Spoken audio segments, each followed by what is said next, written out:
DeAndre Ayton, they got an offer sheet out to him, right? And the offer sheet has implications because it forced the Suns to match. Listen to Adrian Wojnarowski, ESPN senior NBA insider, on how Indiana may have scuttled a Kevin Durant deal to Phoenix. Within moments of DeAndre Ayton signing a record 4-year, $133 million offer sheet with the Indiana Pacers, the Phoenix Suns match that offer sheet. They'll retain DeAndre Ayton, the restricted free agent center.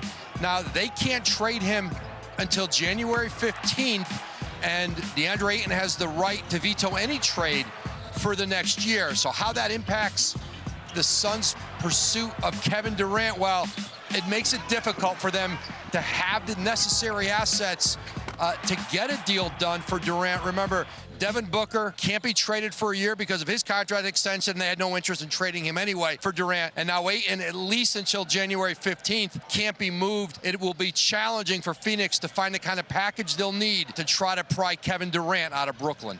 What you think, Key?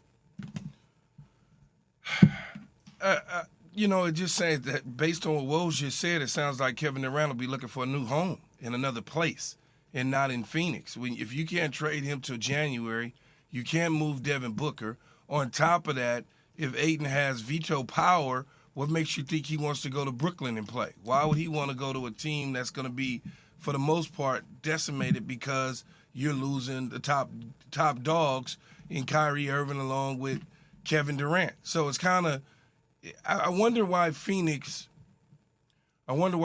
matched if it was a serious.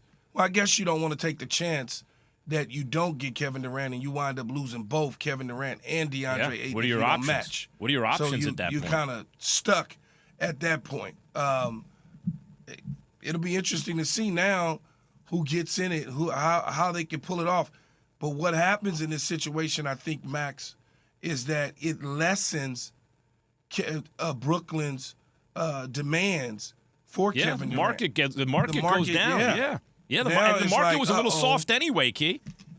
So now you can't get what Rudy Gobert got and all the other people that's out there, looking for a Hall of Fame talented player like Kevin Durant, because there's not a lot of options, so to speak. A lot of people are saying now, like a reaction of a lot of people is when this news broke, is that KD is going to be in Brooklyn next year. That's the reaction of a lot of people. Now, I could see a lot of reasons why DeAndre Ayton would want to go to Brooklyn, why he wouldn't veto it. First of all, they are rebuilding, but the haul that you're going to get for KD and Kyrie is such that you get to rebuild, but with you as a key piece in a major media market with a lot of assets coming in. I could see where he would be okay with that. I mean, it depends on where he wants to live, all those kind of things. You have to talk to DeAndre Ayton. He went to college in Arizona, Max. Yep. So he's happy there.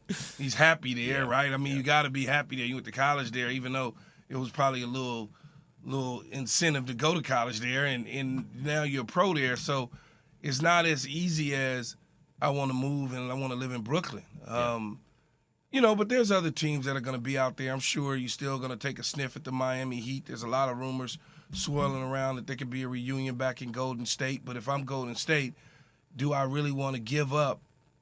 Do I want to give up everything, my young nucleus and core that they're going to come after of, to win a championship over, 2 championships over the next 4 years or so? That's a great question. Do I want to give up that, do I want to give up the Wisemans of the world, and maybe there's a Jordan Poole that they're reaching for, a Kuminga, just all those different pieces? That's a great, when you think about how good the Golden State Warriors, how well they set this up, the hardest thing to do is to transition from one dynasty into the next era where you can also be highly competitive.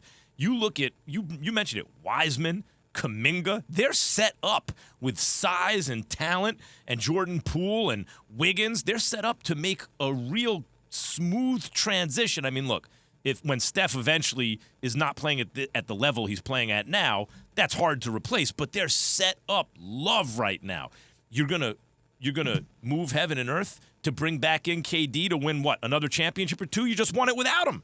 Yeah, and that's my whole point. You typically don't see basketball rosters set to the point where you can move from one dynasty sort of nucleus to another potential. You just don't usually see it in basketball. Think about it, I could just think about the Lakers when the Worthies and the Magics and the Cap were gone. We were left with Elton Campbell's and Nicky V's, and it just didn't work out the way we needed it to. You typically don't see it. Think about Boston.